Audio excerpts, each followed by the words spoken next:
The moment the archaeologists' trowels struck stone, they knew something was wrong. This chamber had been sealed for a reason. Not by accident.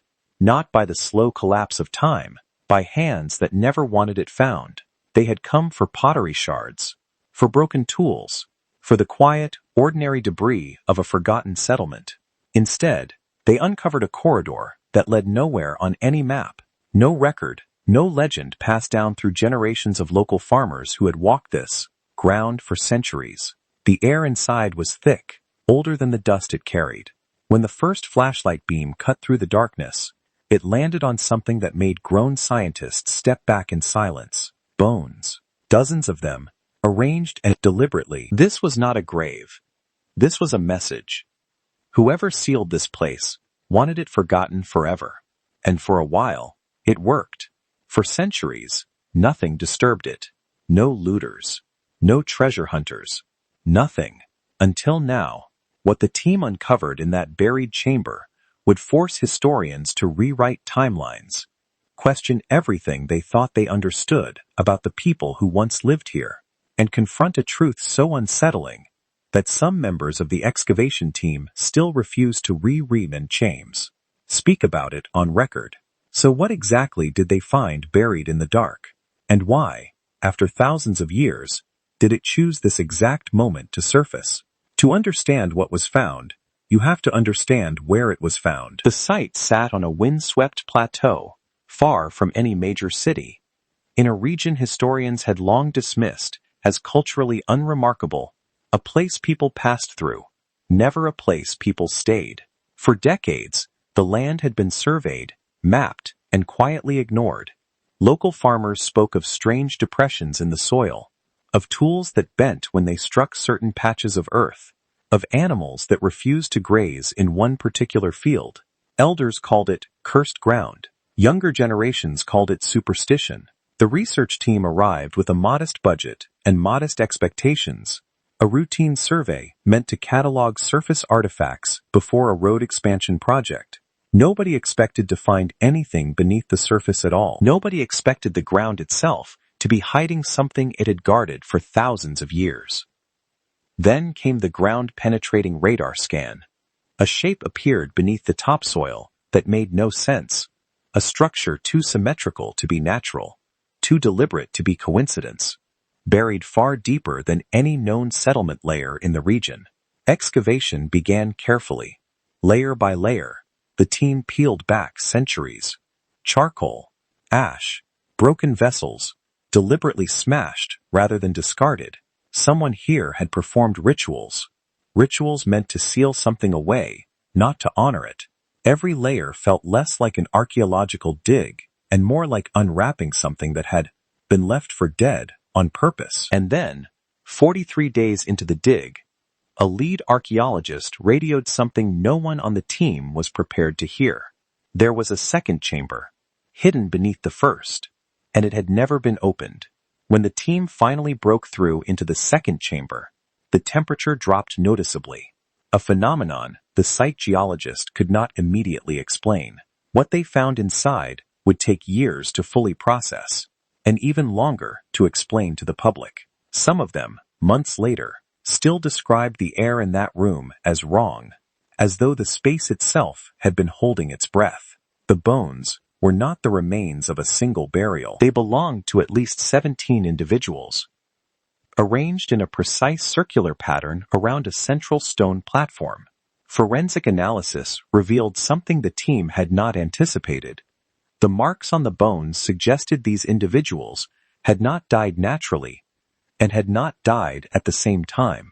Some remains showed signs of decades of separation, meaning this chamber had been used and reused across generations. This was not a single tragedy. This was a practice, one carried out deliberately, patiently, and in total secrecy, generation after generation. Carved into the central platform were symbols unlike anything catalogued in the region's known written history, a language, or something resembling one, that predates every recorded system historians had assumed was the earliest form of communication in this culture. If authenticated, it would push back the timeline of organized society here by centuries. Then came the detail that silenced the entire research team during a late-night briefing. Residue testing on the platform's surface revealed traces of a plant compound known, even in trace amounts, to induce hallucination and paralysis, suggesting the individuals placed on that platform may have still been conscious during whatever ritual took place there. Not sacrifice in the way we imagine it. Something slower, something deliberate, something designed to be remembered by those who performed it, and erased for everyone else. The chamber had been sealed not to protect the dead, but to bury the knowledge of what had been done to them.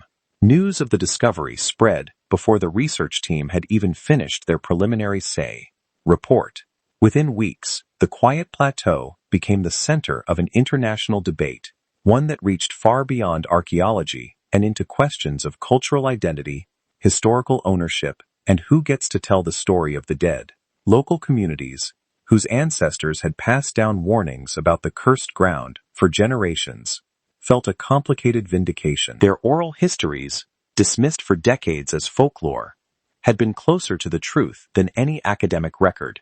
Meanwhile, institutions that had once ignored the region scrambled to fund further study, eager to attach their names to a discovery they had no hand in making.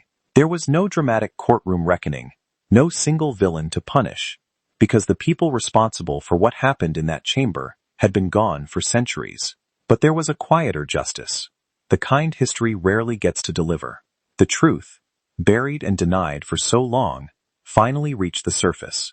The dead, forgotten and unnamed for generations, were finally seen, finally studied with the dignity they were denied in life. This discovery matters today, for a reason that has nothing to do with ancient rituals and everything to do with us.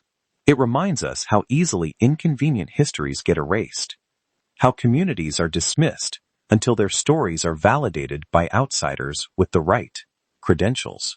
It forces us to ask what other cursed or superstitious warnings, passed down through generations, might actually be memory disguised as myth.